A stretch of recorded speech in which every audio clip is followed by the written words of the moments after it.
They spend the night there and they attract attention to themselves with their noisy revelry. They also pay with credit cards in their names. They do everything they can to leave traces of their presence there. Next morning at 6 a.m., they fly from Maine to Boston. The plane that they are going to hijack takes off only half an hour after their flight lands.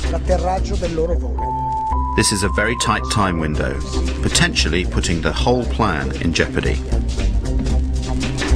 The circumstances surrounding the departure from Portland to Boston is very important, both in terms of the investigation and in shaping public opinion. It is there that the airport's CCTV cameras record the video in which we see the faces of Atta and Al-Omari. This video has been shown hundreds of times on television as evidence of the two terrorists boarding the aeroplane they are about to hijack. It's not true. That video shows them embarking at Portland. There is no evidence of the presence of these hijackers. It is simply something that the FBI tells us, without any proof. There is no proof. There is no way to prove the presence of any one of these patsies, these scapegoats on the planes. None at all. On September the 16th, one of the alleged hijackers of Flight 11, Abdel Aziz Al-Omari, went to the Jeddah consulate to protest his innocence to US officers. Al-Omari, a pilot from Saudi Airlines, receives an official apology from the American officers in Riyadh.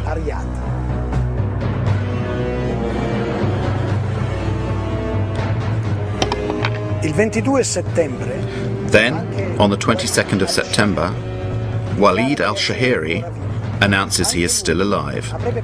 He too is supposed to have hijacked Flight 11. From his house in Casablanca, Morocco, the impertinent al-Shahiri declares his innocence. The following day, the 23rd of September, the Daily Telegraph publishes the protestations of innocence of Saeed al-Ghamdi and Ahmed al-Nami, both of them still alive and well, and pilots for Saudi Arabian Airlines.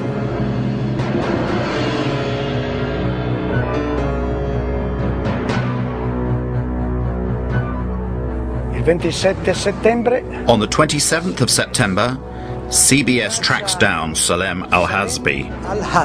According to the FBI, he was dead after Flight 77 crashed into the Pentagon. But curiously, he persists in hanging around alive in Saudi Arabia, where he works in an oil refinery. We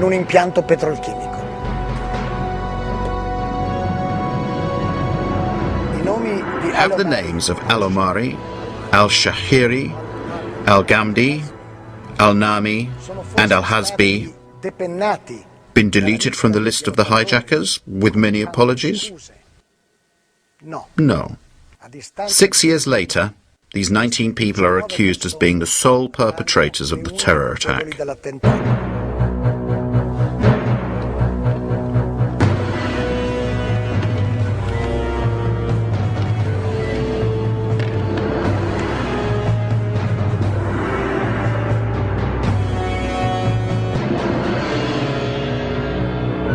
Can't establish the identities of the perpetrators, and you have a serious problem in your criminal inquiry. And raising this question is not about raising conspiracy theory. It's really just about criticizing the absolutely ridiculous nature of the criminal inquiry and the fact that they have no idea who carried out these attacks.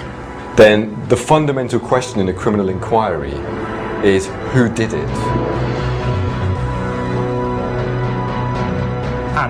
They have this evil organization. They have the leader of this evil organization, Bin Laden. They have a secret network in the caves of Afghanistan. It could be the screenplay of a James Bond movie.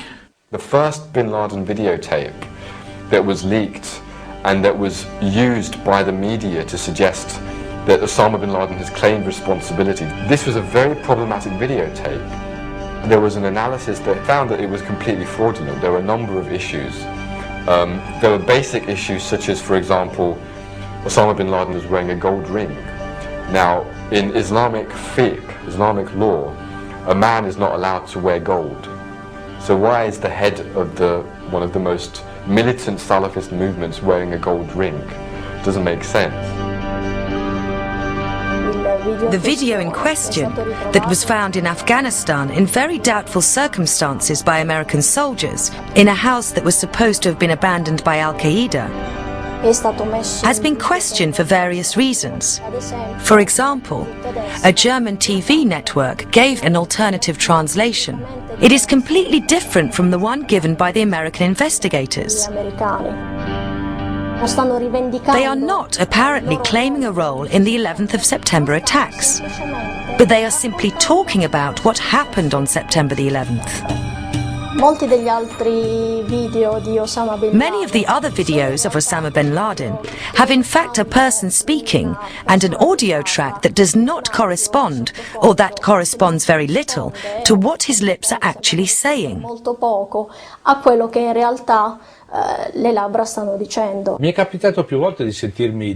People often ask me, how can you doubt the official version if Osama bin Laden himself appeared several times on television to say, I did it? So I will tell you a little story. However, I can only tell you this story as I am unable to show you anything. We cannot show the images we do have because the owners of this material refuse permission for you to see them. In the summer of 2005, the Commission of the European Parliament for Security and Defence, of which I am a member, was invited to a special screening created by the Washington Center for Strategic Studies. We were asked to watch a film which depicted what would happen in Europe if Brussels was hit by a nuclear bomb. 50,000 deaths, 100,000 injured. The reactions of various European governments. Suddenly, footage of Osama bin Laden claiming responsibility for a nuclear attack on NATO headquarters comes on screen. All members of the parliament, myself included, were rendered speechless. American experts from the Center for Strategic Studies were on hand to explain the action on screen. Then a parliamentarian finally said, "Today we were shown a convincing demonstration of how Osama bin Laden's image can be completely manipulated."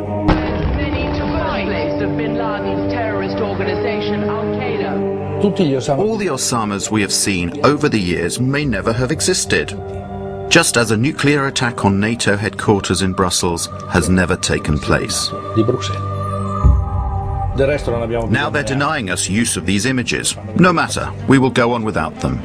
But people, have a look yourselves. This is an Osama bin Laden from the 7th of September of 2007.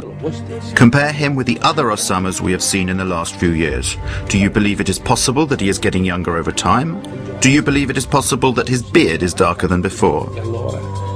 Do you believe it possible that his nose has grown? We don't need analysis. A child can understand that they are two different people, but these people are being introduced to us as if they were the same person. And this story has been told to us now for over 6 years.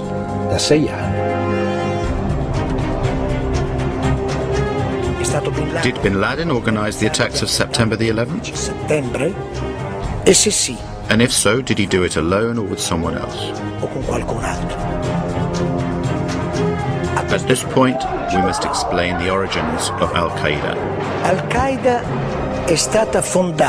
Bin Laden founded Al-Qaeda in 1989 at the end of the war between the Soviet Union and Muslim guerrillas in Afghanistan.